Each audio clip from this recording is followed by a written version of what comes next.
Clôture des journées portes ouvertes au centre médical Al-Husseina, le centre de référence en santé maternelle et reproductive a une semaine durant organisé des journées portes ouvertes afin de permettre aux femmes de pouvoir se dépister pour connaître si elles sont atteintes de tumeurs bénignes ou malignes, du cancer de l'utérus et du sein. Du 3 au 7 septembre, des dizaines de femmes ont pu être observées et diagnostiquées au centre Husseina situé à la cité Rodin dans la commune de Balbala. Cette opération a été lancée le 3 septembre dernier par la directrice du centre Husseina, Madame Nim'a Moussa Ali. Une réunion d'information et de plaidoyer auprès des médecins, chefs des centres communautaires de santé ont été organisés. Des sages-femmes en poste dans les centres de santé ont été sensibilisées donc sur le rôle prépondérant et la mission du centre de référence national dans la promotion de la santé de reproduction.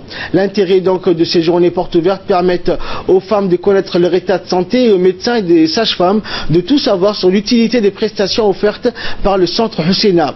Enfin, jeudi dernier, ce fut au tour d'une trentaine de femmes leaders issues des différents quartiers de la capitale de clôturer cette semaine des journées portes ouvertes initiées par la direction du centre de collaboration avec la direction de la promotion de la santé.